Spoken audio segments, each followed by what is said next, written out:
How we doing, everyone? Welcome back to another edition of FSI's NASCAR DFS Pick Show. I am your host, TK Nation 47, joined with Mega Ruler 31. How you doing, Mega? And how was your Daytona 500 experience? I don't know. Trucks, I did really well. The duels, I did really well. Xfinity, I broke even. The Cup race was just a disaster, but that's Daytona. Now we're back onto something hopefully a little bit more predictable.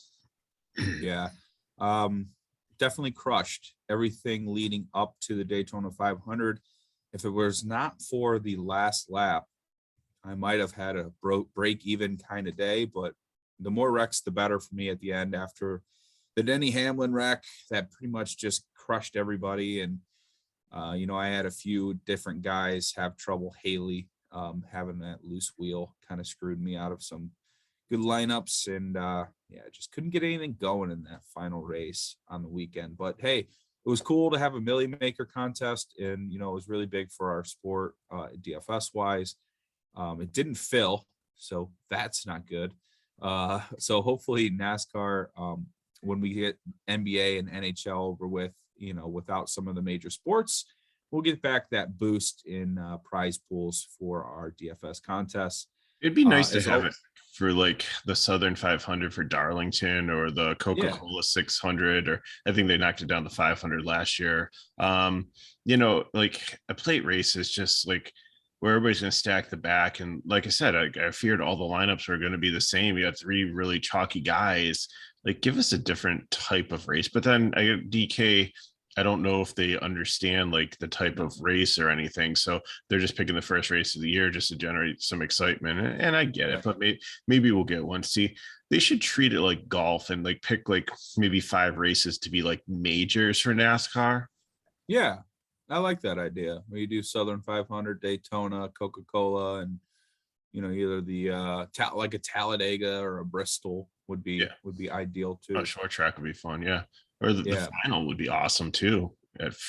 Yes, Phoenix. Yes, Phoenix final. Heck yeah! But there would be a ton of lineups. Or like a cut race, like right before, like in the playoffs, like one of those. But hey, like the playoff opener in Chicagoland or Vegas, wherever it is. DK, if you're watching, help us out. Man, they just don't understand our little bubble of NASCAR. I swear. But one day maybe we'll get some special treatment. Speaking of watching, thank you guys. Like we had over I think 2,000 views on videos and like a lot of likes and plenty of new people joining the Discord. So you still have a chance. You got 2 more days to jump in, and it's a weekly subscription.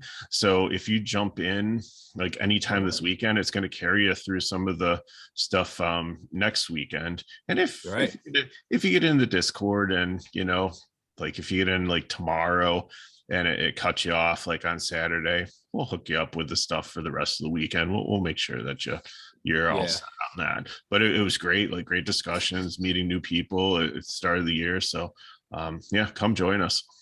Yep. And that promo code is free NASCAR. You can find that on our website, fsidfs.com. I have to completely agree with you, Mega. It was really cool to have the new interactions with everybody. So hopefully that continues. That helps us help you. We're talking Auto Club this weekend. And first up, we have the Xfinity Series race. No Truck Series going on this weekend. So you know what? Let's get into kind of like the theory of it all. We need to do some context here. So get some context and theory going. If you look into the screen, madly taking notes, stop. Just stop. Because here's what we had to do. They haven't qualified yet. They haven't even practiced yet. Practice starts at 9 a.m. tomorrow, and they have like about a 20-minute period, and then qualifying is between like 9:30 and 10:30. So that will set the field, and then the race is at 2. So it gives us a couple hours to figure out things. There are 38 cars. They just changed that on January 31st that will be able to qualify here. So 33 go in by time, and there's 5 provisionals. So if somebody that had like a lot of ownership points and stuff from last year like screws up qualifying or chooses not to qualify, they're automatically going to make it in. So what I did was I looked at their average running position for the last time they were at Auto Club, which was back in 2020, right before the pandemic. hit. It might have been the last race that they ran before the pandemic. So it's been a couple years since some of these guys have been there, and some of the newer guys have never been there. And then Atlanta, because it's a high tire wear track. And then I took a combination of Michigan and Darlington, some other tracks that would potentially be similar to. And I figured out what their composite average running position is. And that's how I ranked them and gave them their starting order. So this is not the starting order. These DK points projections are not accurate at all. If you're looking at my plays, I'm just basing on like who I like before we see qualifying. And if you're looking at the ownership, it has nothing to do with the ownership. I just rank that there for programming notes. High people are people I really like in cash. Medium people are people that are okay in cash, and low people are like borderline cash. So, that's how I broke it down here. Well done, by the way. Love this kind of early look. Obviously it can change, but still you kind of get an idea of what is on face value a good play based on just, track fit, results based. And then when you plug in the qualifying and everything kind of just gets mumbled, you kind of have that hint of memory of what you saw beforehand, and then what you're going to see after you get the qualifying finished up. And you can kind of compare and contrast what was good then and what is good after we get a starting lineup. I always like to see both ends of the spectrum. So yeah, I really like that. And we'll talk theory on each driver, just kind of on what we're talking about here and what you see on the screen, and kind of the gut instincts that we have, along with, the new teams and kind of what's going on with new setups. And hopefully we can come away with some good thoughts on early cash lineups and GBP picks, right? Yep. So based on your rankings, let's get into it with Justin Allgaier in Junior Motorsports. Now, Allgaier, what I know right before you dive in here is that he is a king of Atlanta, Mr. Tire Wear Track. Justin Allgaier, he's a monster at Atlanta. I believe he won one of the races in Atlanta last year. I know he's won many of them before. Average finish of like 5th. So big on Allgaier. I believe he is probably going to be a cash chalk kind of play, regardless of where he starts. Your thoughts? Yeah, because you're going to want to build your lineup a little bit differently here. Last week, we were looking for usually plate race. You're looking for place differential, but here you have 200 laps. So there's going to be, some dominating points. And it's not like Daytona where like in a plate race where they switch back and forth. You can get some guys that go out there and lead a lot of laps. And he is a person that goes out there and does well at that. 12 races here, 6 top 10s, 1 top 5, hasn't won here, but an 8.33 DNF rate. This isn't a track where there's like a lot of attrition or like a little ton of crashes. So it should be pretty green, also good on restart. So definitely like his team, like his potential. The only thing with him is like he's almost becoming the 35-year-old living in his mom's basement. Like he's not like an old dude in Xfinity, but he's like the older, like one of the oldest like young guys left there that you would think would have progressed up the cup so already. Yeah, I believe he had a few spells in the cup race, but ultimately he's turning into like the Elliott Sadler of Junior Motorsports. You know how Elliott Sadler was just the old guy living in the Junior Motorsports, garage. That's slowly becoming Allgaier's MO. Like that's how he's making his living. So I don't see him. I see him racing for championships in the Xfinity Series, and that's fine. I mean, you'll have that throughout the course of the truck in the Xfinity Series. And hey, if it's making you money, the hell with everybody else, what everybody else says. Yeah.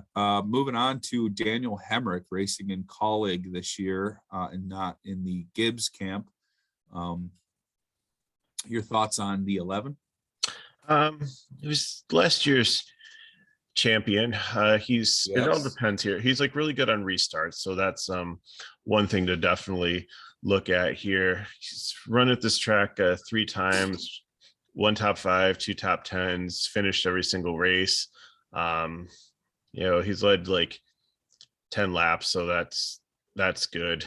I think, he could definitely, if he starts towards the top, be someone to look at. The only fear, and we'll start with because this is the first Cully car, is they're in the Cup series, and there's been some whispers that the Xfinity teams might not be as strong this year because the cream of the crop has gone resource wise up to the Cup series because that's a huge investment and they might not be as strong. So that's just something to keep an eye on. I'm not super concerned about it. It's not going to be if I'm down to between a Daniel Hamrick and another one, oh, he's a Cully driver, I better wait and see on him. I think he's still worth while, but just something that's worth mentioning at least a little bit.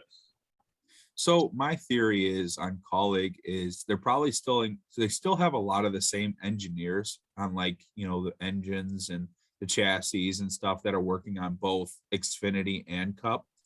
But the crew chiefs and the car chiefs are probably all the, successful ones from everybody, but probably Almandinger's team in the 16 are probably all the way are up, helping out Haley and Hamrick in both, those colleague cars that are up in the Cup series. So the equipment I'm not too concerned with.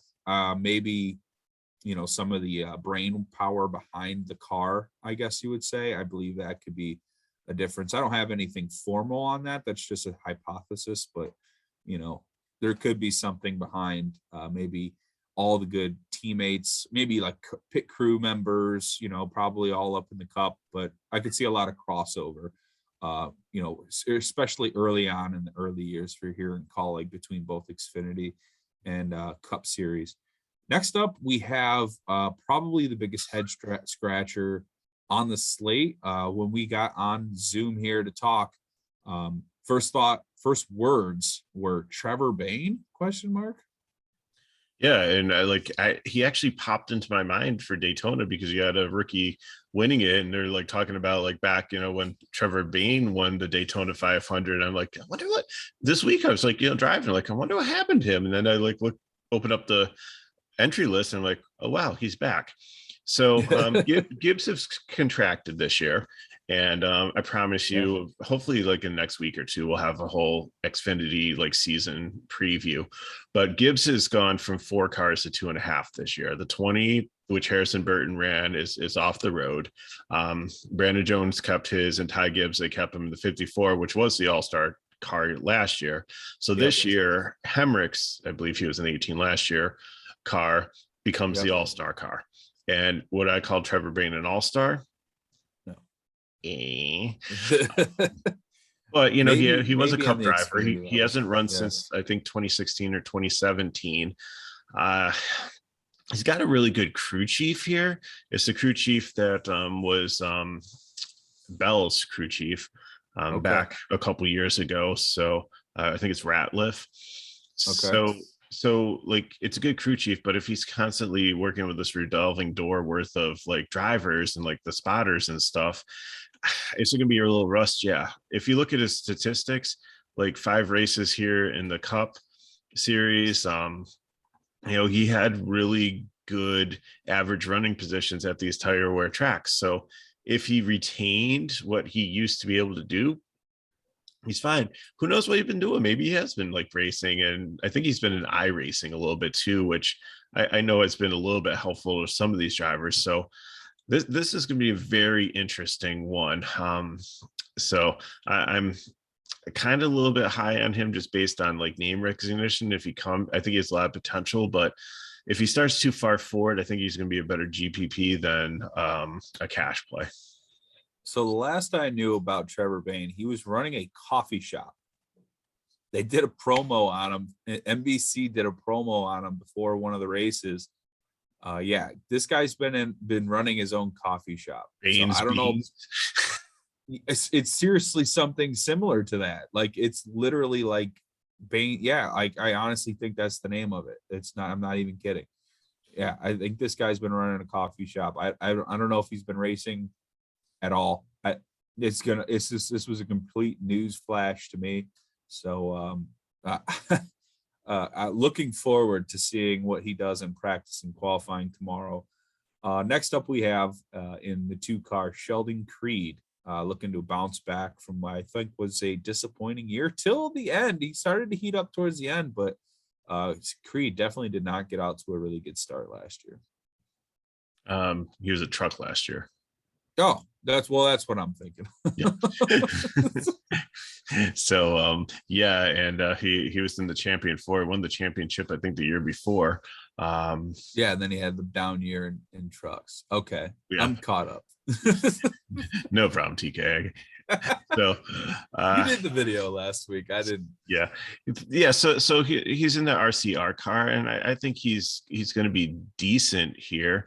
He's an aggressive driver. So the only thing that worries me is like he's similar to Tyler Reddick, and Tyler Reddick does really well in this type of track with tire wear, I believe. But it's all is he going to be overly aggressive and wear the tires down too much and lose control of it and crash? So I think, he can be a cash play. I love the price at 8,500. It all depends on where he qualifies. His average running, like obviously has the 5th highest average running position, but it's more in trucks than the cars, which is a little bit of a different breed. So we'll see how this shakes out.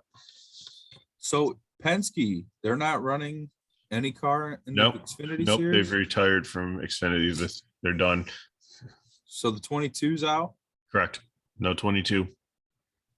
Okay.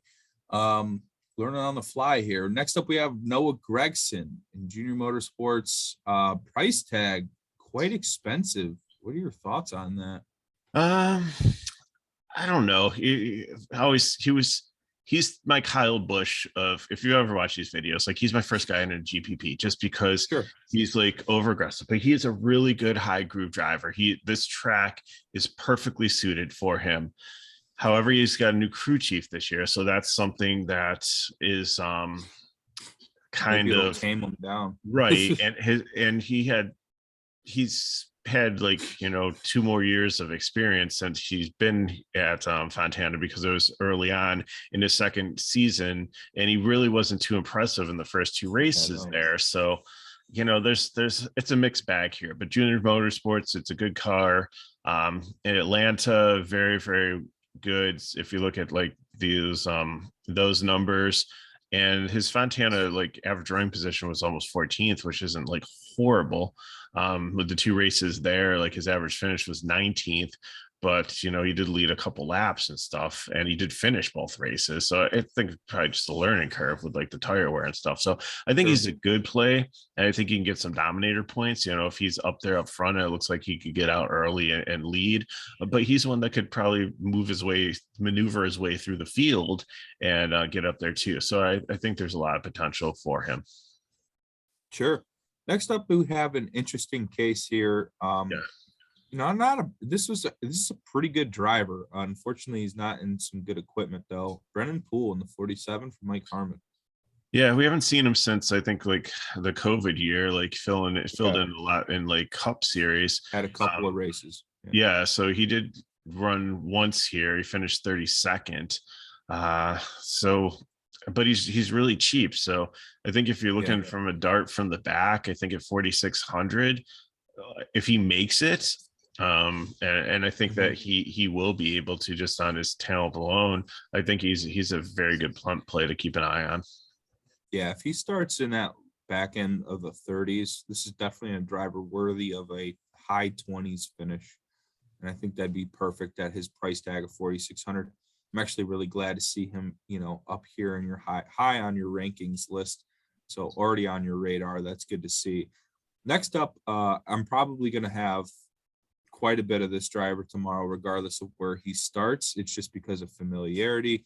I think the talent level has decreased in the Xfinity Series based on everything that I'm seeing. And I think there could be potential AJ Allmendinger, Kyle Busch vibes this year.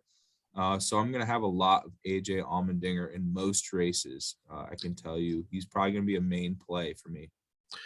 Yeah, I mean, he's the 30-year-old in the basement, not the 35-year-old in the basement, but he is up in Cup with colleague this year also, and I don't know if that's going to be good or bad. It might give him more practice. He splits time. Right. splits So time. so Yeah. it might give him like a little bit more practice on some of these on these tracks and everything, but it's two completely different types of cars with the next gen car that they're running in Cup Series this year and the Xfinity one. So going from back and forth to them, I don't know if that's going to throw him at all.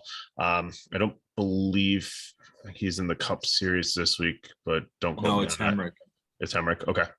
Yeah, So I've been tasked. I tasked myself to stay on top of who's running in the 16 this year. awesome. Yeah. So, he's been okay. He had like towards the end of last year, he had really good races at Atlanta and Michigan. And the first one was okay. He's only one run race here, finished 36, but maybe he had mechanical issues or something. I didn't really look back at it too much. So you can't, but I think he's one along with Allgaier and probably Ty Gibbs that have the aggressiveness enough to get out there and actually lead some laps and get those dominator points tomorrow. Yeah. Next up, we have Anthony Alfredo in R Motorsports. Now, this was the car that Reddick would split time with right? Like Kevin Harvick ran it one time, I think during like a dirt race or something. Like this 23. They were the 90. That was the 99 that Harvick was in a little bit last year. Not I can't remember the 23, but our motorsports actually expanded to a 3-car team. They used to just have Brett Moffatt, and they added this year they have Jeb Burton, who left. He didn't leave Gibbs. Collie, right? And then they picked up Anthony Alfredo, who went up to Cup for a year and failed. Yeah, terrible. He went up too fast because he had some good runs in Xfinity the year before. In 2020, but it wasn't like Ty Gibbs good. Like it was decent, and maybe if he spent a couple more like years to get some seasoning and then like moved up, it would have been better. But yeah, he John Hunter Nemechek'd it pretty much. And now I think it's good for him to be back down here. Great price tag here, 7,300. Yeah, so I still think he's a GPP just because, again, I want to see how they do going so quickly from a 1-car team to a 3-car team. The drivers are decent, so maybe sharing notes and stuff, maybe this works. But yeah, I'll have to see how he does. One race here, finished 6th. So yeah, 6th place. That's what I'm saying. I like this play. I got him, Poole, and Almandinger. Like the last 3 guys we just talked about easily could be some core plays for me, depending on where they finish in, qualifying. But I really looking forward to following those 3 heading into the weekend. Next up, we have your first prime play. I will say pre-prime play. Based on stuff. And again, I think, and it's nothing to do with the namesake here. Right. But he did really well last year, and he blew away the field at Las Vegas, which isn't necessarily a similar track, but there's enough similarities to think that this is something that he could do really well here. The track is Atlanta. He's never run at Auto Club. The high tire wear ones he did okay, and Junior Motorsports is a really good car. And I think, and he's not one, even though he's a young driver, that's like Ty Gibbs is not afraid to try to get up there and actually challenge some of these veterans and lead the laps. So, I mean, this is officially his rookie year, and I think you're going to see a lot of decent things out of him. And I think he's one that you're going to see around in the series for 2 or 3 years. I don't think he's going to jump right up to Cup anytime soon. I think, he's going to spend some time to get it right. And when he does move up, I think if he continues on the same trajectory, he should do well. Yeah. I believe it was Atlanta where he spiked the turf. No, Josh Berry. Yeah, this was the turf monster that got him. A little yard work. Yeah, I think I took that data out because that was just such an anomaly. Okay. I was like, is that fall does not look right. But yeah, I don't know. That's just like one thing I remember. But yeah, I think I put the Vegas numbers in there just to give us kind of I gotcha. Magic formula. Gotcha. All right. Riley Herbst in the 98. He did okay in Daytona he was running up front for a while, but I think he ran into a wreck. I mean, Stuart Haas is pretty good for Xfinity, equipment. I mean, the drivers have gotten a little, like the talent level is not the same. I could see Riley Herbst being a decent play tomorrow. If like he starts in like the back 20s, He finished second here the last time that they ran here. Really? All right. Yeah, I should But probably put him on. But again, tomorrow. like he was always like a GPP play last year. So let's, has he matured enough to actually be a solid cash play? Is he one of the ones that's going to step in for like all the ones that have left recently, like Chase Briscoe, who did drive his car, and Austin Cindric, and Harrison Burton, some of the other guys that were in the upper tier of this. I liked Harrison Burton, but honestly, he was like B level. He wasn't like upper tier like Cindric, and I'm trying to think of some of the other guys that have moved up recently, like Bell and Custer for a while. Yeah. Custer So that was great in Xfinity. He might not be as good in Cup, but guess what? He's in this race, so we'll get to him. Don't ruin it. All right, sorry. No. I don't know. Herbst, I like the price tag. I'm looking to see where he starts. Exactly. Next up, we have Jeremy Clements for Clements Racing, sub 7K. Always a radar play for value, but if he's going to start too far forward, he can be a fade. That's 11 races here. His average finish is 20th, so it's a little bit concerning. There's top 10 in most of the metrics, except for I think whatever the last similar tracks I put in there. So if you take that out, probably would boost him up a little bit higher. But again, we'll just have to kind of see how he does this track and where he qualifies. But definitely like the price and like the program. Yeah, one thing you can say, there is a lot of young drivers in this field. Jeremy Clements is not one of them. So when it comes to experience, he definitely leads the field in that category.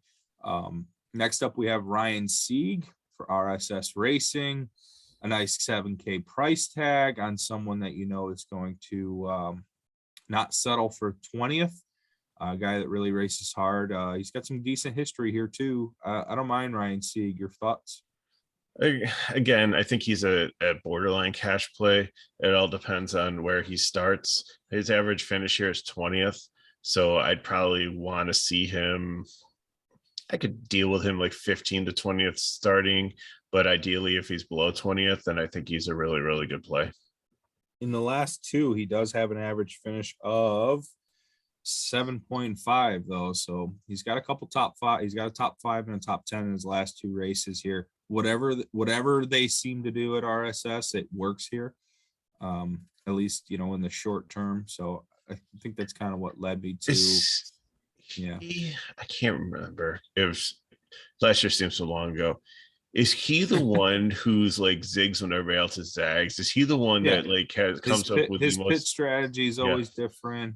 His crew chief's always different in thought. Like they have a totally different game plan from the rest.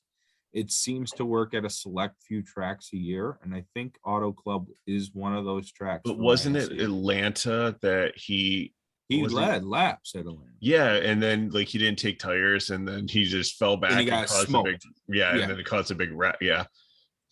We're like, there was two cars that didn't take tires. Yeah, it was Kim and Kyle Weatherman. They didn't take tires, and Kyle Weatherman starts a wreck, and Sieg got smoked by like a half a lap. He was in like 20th. What do you take tires at Atlanta? Yeah.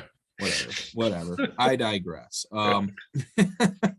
Next up, we have Jeb Burton, another R Motorsports car that we were talking about earlier, another 7K plate. Jeb, nothing special here. Had his moments in colleague, but he honestly wasn't that great when it came to he won a Daytona rain race, wasn't it, or something? Rain shortened Daytona race. Somewhere or like Charlotte, somewhere south. Yeah. Rain shortened. Oh, you know what? It was Talladega. Okay. Rain shortened Talladega race.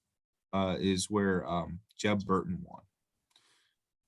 I mean, if you're projecting him high ownership, I could see myself out, but No, not projecting high ownership. That I'm saying I'm high on him as a GPP play. oh, if he starts in the back of the pack, Right. sure, but Yeah. if he's anywhere in that top 10, that's an immediate. Keep in mind, fade. folks, the ownership is my confidence of the level of cash or GPP, not the ownership. Listen better than his counterpart. Next up we have Ty Gibbs. Staggering 11.3 price tag. That is pretty expensive to pay for a kid that raced what 10, 15 times last year. Yeah. So I think that the Fontana track numbers might be ARCA if they ran there potentially. Yeah. Or maybe I just took all his data from 2 mile tracks or whatever. I can't remember what I did for this, but I think he's again, he Allgaier, Almandinger, Barry are probably going to be the ones that could dominate the races the most. They're the most aggressive drivers, the ones that can get up there and lead some laps. So definitely in consideration. But I think I would take him if he's like first or second. It looks like he can get out there and take an early lead. But if he's like maybe fourth to eighth, I mean, he didn't qualify that well last year. Yeah, I might be never qualified inside the top 5. Every time we saw this guy, he was from 10 to 15. I'm leaning towards the fade tomorrow. If he qualifies anywhere in between 8 and 15, I'm probably out because he's not a guy that starts the race well. I mean, the races that he won last year were road courses. I'm not sold on Ty Gibbs. I think he's got, the best show pony in the stable, and he just doesn't know how to drive it yet. And here's the other thing too, is we don't know how teams are going to attack qualifying. Sure. Because I don't believe they can make any changes to the car. I think they're like kind of impounded. Practice, then qualify, then race. So it's impound after qualifying. So get enough speed that you can make it into the race, but set your car up for the race in the long run, especially, some of these races where you're going to have probably some long green flag. Like the first stage is 35 laps. With practice and qualifying, I don't think they have a competition caution anymore because they don't really need to have that. No. So like that's something that we as the ones that are trying to help you are going to try to pay attention to this year and see who's generally setting up their cars to be blazing fast and qualifying, and then like they might take off early in the race but then fade away later on in stage 1 and then have to make the adjustments in the pit, or who's setting up their cars to be long run speed. They'll do okay, maybe somewhere in the top 15 for qualifying, but when they get in the race, as some of those ones that set up for pure speed start to fall back, they're the ones that are going to go up there and dominate. So something to watch for. Yeah, you're going to have a lot of loose race cars in the early portion of this race because they're going to be set up for 2 laps. And then after 4 laps, their car is going to completely go just gone. They're just going to lose that car. So be careful of the guys that you take in the front part of the race. Make sure you pay attention to 10-lap average speeds for the beginning of the practices. And because you could very well see people working on qualifying laps early on in the practice, and then those 10-lap averages towards the back end is your race trim. So we'll see what they do, after they get done with qualifying and they get into the stage. Next up, we have Sam Mayer running the 1 car. So it looks like he's taken over from Michael Annett. I think that's a pretty smart move. Sam Mayer and Josh Berry on the track at the same time instead of splitting. I'm happy to see that Junior made that move. Your thoughts on Sam Mayer, the youngster? I wasn't really impressed with him last year, and I think he ran some truck too, and I wasn't impressed there either. Maybe I'm thinking of like Drew Dollar, but I think that's Drew Dollar. Yeah, but still, like, I don't think Mayer impressed me at any point last year. I was so sad when he took over for Barry because Barry was having such a great season, and but at least this year he can compete for like rookie of the year, and I think Barry would have made the playoffs. Like he raced for Jordan Anderson in between and stuff. But anyways, talking about Sam Mayer here, I'm waiting and see on that. He's a wait and see for me here. So. Yeah. He ran Atlanta in the fall, finished 9th, which is decent. 14th average running position, but I need to see some more before I, decide. Now, if he qualifies like 34th, then of course I'm going to play him because he's in a really good team and a really good car and should advance over some of the Honda Civics that are in front of him. We'll get to that. Yeah. Next up, we have Myatt Snyder racing for Jordan Anderson. The rule of thumb with the Jordan Anderson machine is anyone but Jordan Anderson racing in the Jordan Anderson car is going to be doing better than Jordan Anderson. Amen. So, Myatt Snyder racing for Jordan Anderson, potential play here at 8,100. Snyder, definitely a pretty good racer, usually in the Richard Childress car, but that is occupied by Sheldon Creed. So I like Snyder. He's got a lot of track run on these, long 2-mile ovals. So give me Snyder. I think this is a good track for him. I like him here. Yeah, I like him. Again, I think at 81, he's more of a GPP play. I'd rather lock in. Trying to see who's around is I like Alfredo more, I can tell you. Like Brett Moffatt, Riley Herbst. Again, it all depends on where they qualify, but again, if he's way down and it doesn't look like the cars have mechanical problems or anything, then I consider it. But I think it's hands off for me on him unless he's in a really good situation from qualifying. Yeah, this next car though really showed up at Daytona. Austin Hill in the 21 for Richard Childress Racing, 7,800, another sweet price tag here. I really hope this car does not qualify well because I like this value play here. It looks like he had some really good run and might have some speed in that car too. Your thoughts on Austin Hill in the Xfinity Series?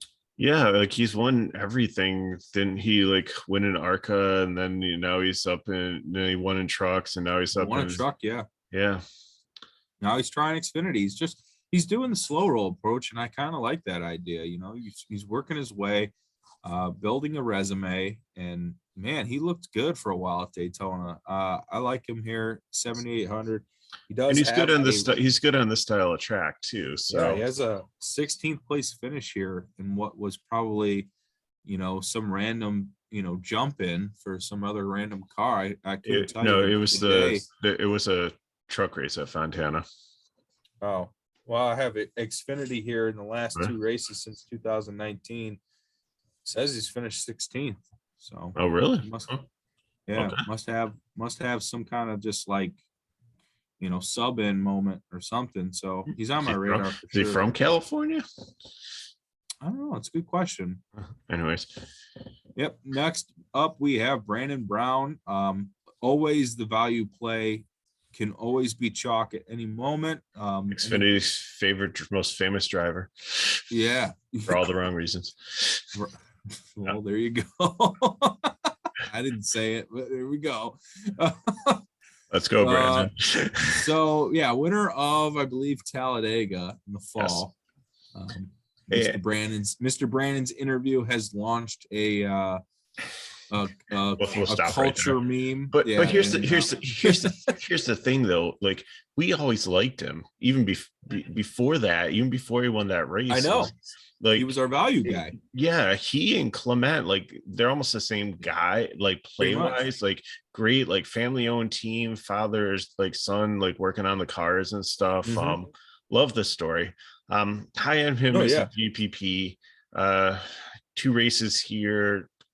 Only 24th average finish, 20th average running position. So that's not the great. I think if he starts down 25th or worse, that I would like him. But if he starts higher than 25, a little bit weary. Yeah. I like Brandon Brown on shorter 1.5 miles or like 1 mile tracks. Short track racing seems to be his like, best track surface, I would say. Obviously the plates or, super speedways could be a toss up for anybody. But the big 2 miles, I seem to think he might struggle on long run speed. So I might be weary, like you said, on Brandon Brown. Next up, Brett Moffatt. This is a guy we're probably following through qualifying here. Our Motorsports. This is the original, I believe, right? The O2 Yes. or Yep. 0.2 or whatever is the original Our Sports car. The other two are the newer versions. Yeah, your thoughts on Brett? Raced here once, finished 14th.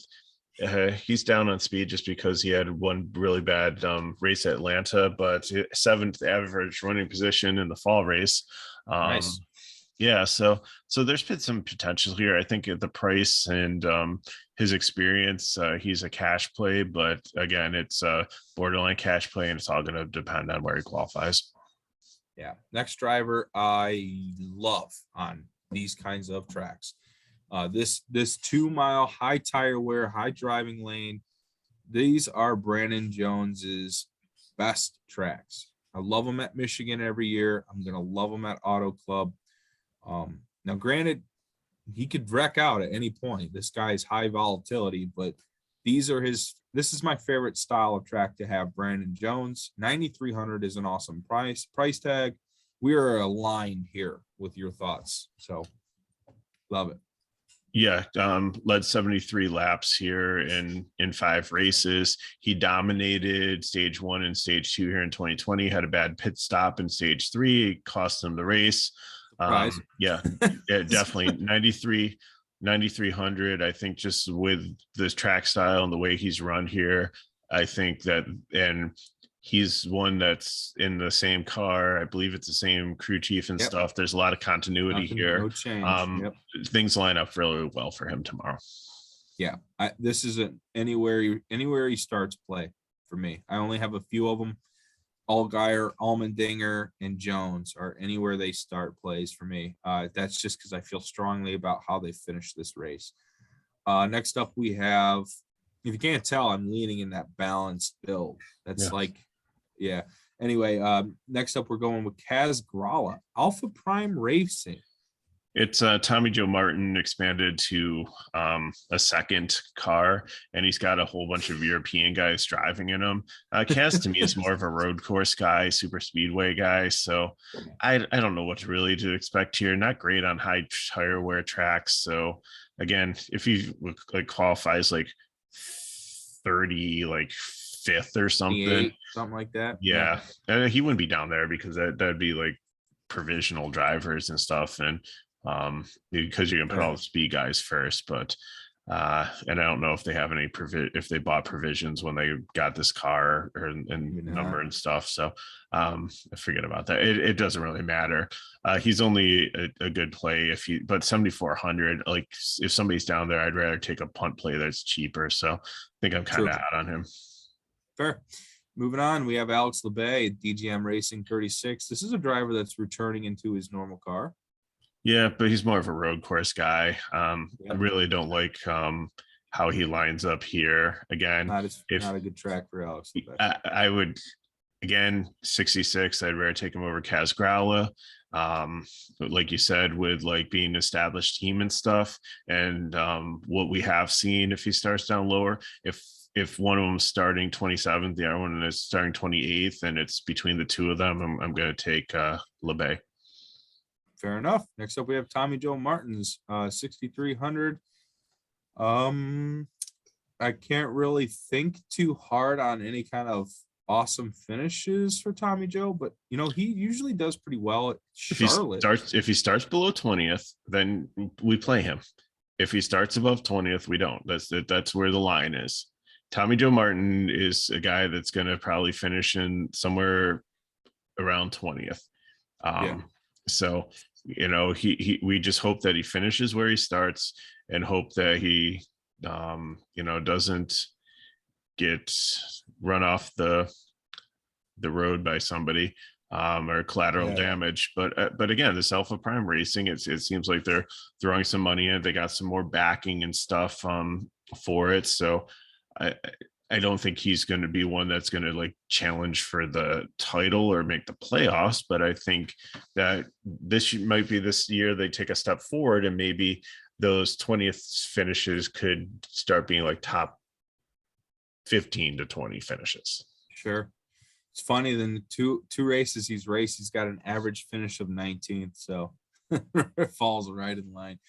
Next up, we have Cole Custer in a de facto Stewart-Haas racing machine. We think that's what the rumor is. It's a green light racing car, right? The 07. It was usually ran by JJ Yaley or last Green. year. Yeah, there's a whole litany of people like buying for this car this year. I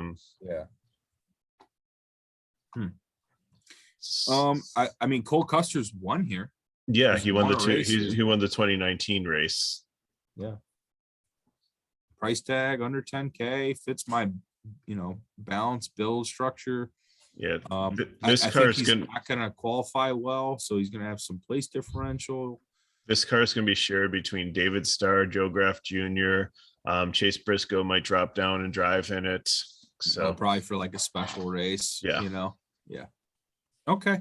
I think if he's got any kind of sponsorship or Stewart-Haas, like, hey, go get your fuels down here. We'll give you guys some spare parts. And when you're ready for Cup on Sunday, you'll be acclimated to the track kind of moment. And here's the thing. We need, hopefully he doesn't qualify well. And he'll be good. And here's the other thing. You're talking about a high tire wear track. Mm-hmm. And you need some people that have good experience with this, because in Xfinity you only have a certain amount of tires. Cup, they give you a few more, but here like you wear out your tires, you're running the whole rest of the race on, you no longer have stickers, you have scuffs if you have to like switch any of them out. And I think some of these guys that have run in Cup and have a little bit more experience are ones that are just naturally going to do better here. Sure. All right, Josh Williams, BJ McLeod. Poor Josh Williams. We ruined his career last year. We were so high on him early in the season, and then he just started sucking and crashing and had the worst luck. So then we were completely off him. And then he had like a point in the season where like, hey, TK, Josh Williams, he's not that bad anymore. Let's start playing him. And then we cursed him again. And now we cursed him so bad that he got booted out of a DGM car, which was bad, to a BJ McLeod car, which is even worse. Even worse, yeah. He is in the 78, which is usually BJ McLeod's car. Yes. So it's like the car for BJ McLeod, but that doesn't make it any better. No.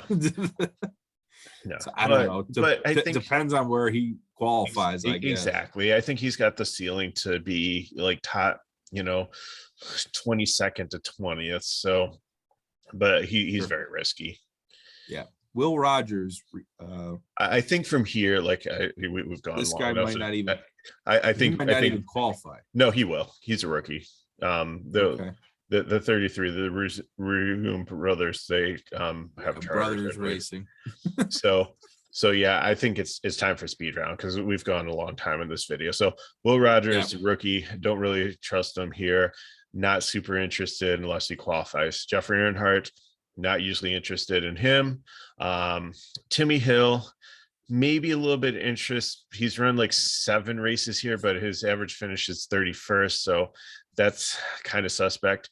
JJ Yaley is someone that I actually would look at in a GPP at 5,600.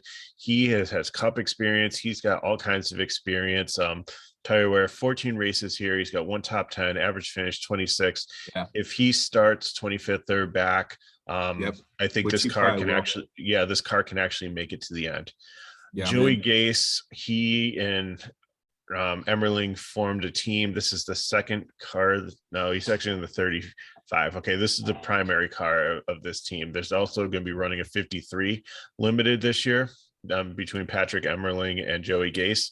So I think he's okay. I mean, he's got some Cup experience, so Yeah, I don't have yeah. much on him. Yeah. Landon Castle, he's just down here just because he's just been horrible here. Now He's he has a had terrible driver for the 10, man. I'm upset with Colleague's decision.